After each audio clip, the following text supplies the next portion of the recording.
ఓం నమో భగవతే వాసుదేవాయ.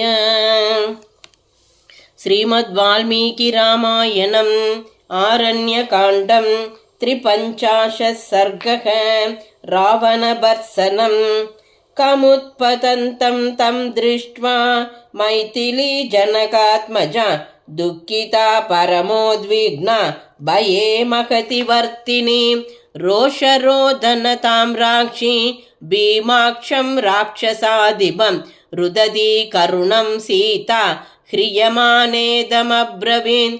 నవ్యపత్రపసేనీ చ కర్మణానేన రావణ జ్ఞాత్వా విరహితం యన్మాం చోరయిత్వా పలాయసే. త్వయైవ నూనం దుష్టాత్మన్ భీరుణా హర్తుమిచ్చత మమాపవాహితో భర్త మృగరూపేణ మాయయా. యోగి మాముద్యతస్త్రాతుం సోప్యయం వినిపాతితః గృత్రరాజ పురాణోऽసౌ శ్వశురస్య సఖా మమ. పరమం ఖలు తే వీర్యం దృశ్యతే రాక్షసాదమ. విశ్రావ్య నామధేయం హి యుద్ధేనాస్మి జిదా త్వయా. ఈదృశం గర్హితం కర్మ కథం కృత్వా న లజ్జసే. స్త్రియా చ హరణం నీచ రహితే తు పరస్య చ కథయిష్యంతి లోకేషు పురుషా కర్మ కుత్సితం. సునృశం సమధర్మిష్టం తవ శౌండీర్యమానినః.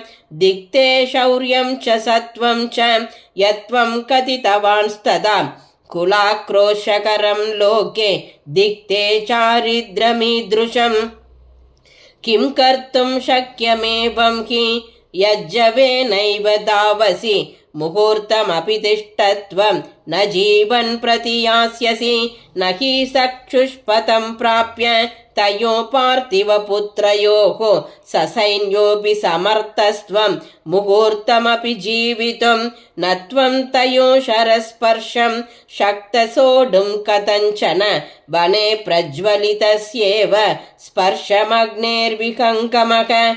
సాధు కృత్వాత్మనః పత్యం సాధు మాముంచ రావణ. మత్ప్రదర్శనరుష్టో హి భ్రాత్రా సహ పతిర్మమ. విదాస్యతి వినాశాయ త్వం మాం యది న ముంచసి. ఏన త్వం వ్యవసాయేన బలాన్ మాం హర్తుమిచ్చసి. వ్యవసాయ సతే నీచ భవిష్యతి నిరర్థకః. నహ్యహం తమపశ్యంతి భర్తారం విభుతోపమం. ఉత్సకే శత్రువశగా ప్రాణాన్ ధారయితుం చిరం. ననూనం చాత్మన శ్రేయః పద్యం వా సమవేక్షసే. మృత్యుకాలే యథామర్త్యః విపరీతాని సేవతే. ముముర్షూణాం హి సర్వేషాం యత్పత్యం తన్న రోచతే.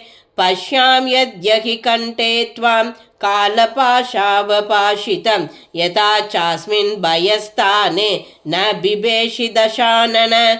వ్యక్తం హిరణ్మయాన్ హి త్వం సంపశ్యసి మహీరుహాన్. నదీం వైతరణీం ఘోరాం రుతిరౌఘప్రవాహినీం. అసిపత్రవనం చైవ భీమం పశ్యసి రావణ. తప్త కాంచన పుష్పాం చ వైడూర్య ప్రవరచ్చదాం. త్రక్ష్యసే శాల్మలీం తీక్ష్ణాం ఆయసై కండకైచితాం. నహి త్వమీదృశం కృత్వా తస్యాలీకం మహాత్మనః. దరిదుం శక్ష్యసి చిరం విషం పీత్వేవ నిర్గృణ. బద్ధస్త్వం కాలపాశేన దుర్నివారేణ రావణ. క్వగదో లప్స్యసే శర్మ బర్ధుమమ మహాత్మనః. నిమేషాంతరమాత్రేణ వినాభ్రాధరమాహవే. రాక్షసాని కథాయేన సహస్రాణి చతుర్దశ. సకతం రాఘవో వీరః సర్వాస్త్రకుశలో బలి. నత్వాం హన్యాచరైస్తీక్ష్ణైః ఇష్టభార్యాపకారిణం. ఏతచ్చాన్యచ్చ పరుషం వైదేహీ రావణాంకగాం. భయశోక సమావిష్ట కరుణం విలలాపః. तदा भृशार्तां बहुचैव भाषिणीं विलापपूर्वं करुणं च भामिनीं जहार पापकरुणं विवेष्टति निर्बात्मजामागतगात्रवेपतुम्। इत्यार्षे श्रीमद् रामायणे वाल्मीकिये आदिकाव्ये चतुर्विंशतिसहस्रिकायां संहितायाम् आरण्यकाण्डे रावणभर्त्सनं नाम 53 सर्गः। श्रीदाशरथाय विद्महे सीतावल्लभाय धीमहि तन्नो राम प्रचोदयात्। जानकीकान्तस्मरणं जय जय राम राम।